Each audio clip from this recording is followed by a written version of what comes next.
Now, some of you came into today and you're like, oh, he's going to preach about social responsibility. I'll finally get Pastor Chris's stances on all these hot issues, and we'll finally put him in a box, put him in a camp, and see how all this works. And like, social responsibility is not about either or. It's about being mature enough to be able to see the lived experience of people that have lived like you and haven't lived like you, and have God's heart for both and for the entire thing, and trust that he can heal and he can work in imperfect conversations to change your heart. And maybe someone else's as well. But just some important things to recognize and remember.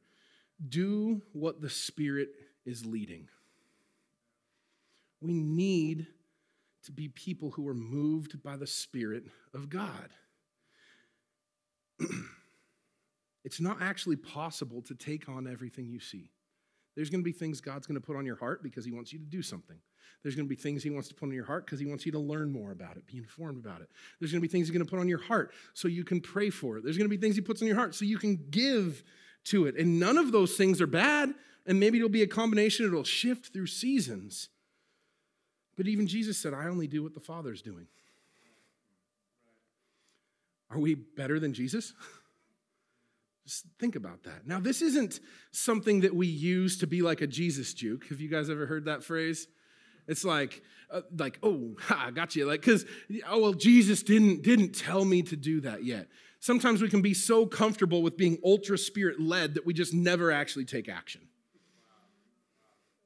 So this isn't something to be manipulated and used as an excuse in some of those things I said earlier, like, well, clearly there'd be a comment if I was supposed to do that, or clearly this like super drastic thing would happen. No, if there's something stirring inside of you, if God continues to bring things up, if he's waking you up in the middle of the night with something on your mind, I bet he's at least calling you to pray about it.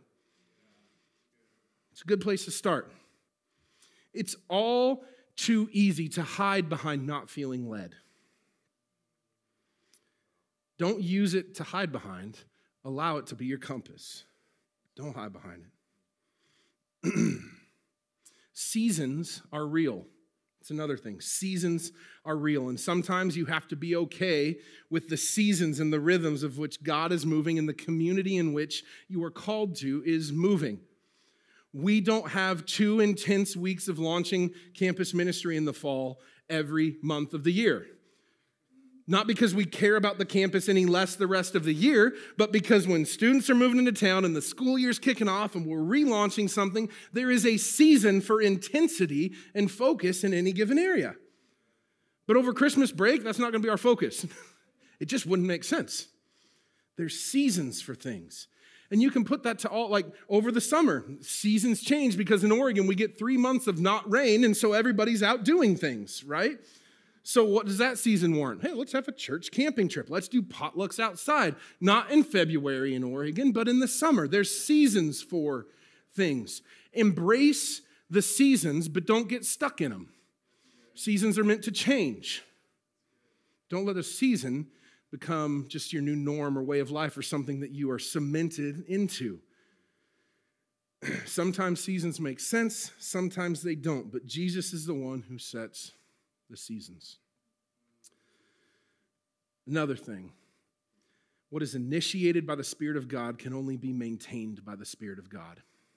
If God calls you into something and you're like, okay, I'm going to respond in faith and I'm going to do something about this. I'm going to be part of seeing change here. Don't just allow him to lead you into initiation. Allow him to maintain you in that. How many Christians get burned out because God was leading me to that? And you go full bore, and somewhere along the way, you're determined to be the hero of this thing, and you forget to be talking and connected to God, the very one who sent you, and all of a sudden, you're trying to maintain and sustain something that God initiated. That's not how it works. What is initiated by the Spirit of God can only be maintained by the Spirit of God. Remain connected. Stay in the vine. John 15, read it. Hey, thanks for checking out our YouTube video today. We appreciate you taking the time to tune in with us. Before you take off, please hit the like button. And if you want more of this content and you want to be notified when we put out new videos, hit the subscribe button and the little bell for notifications right next to it. We'll look forward to seeing you next time.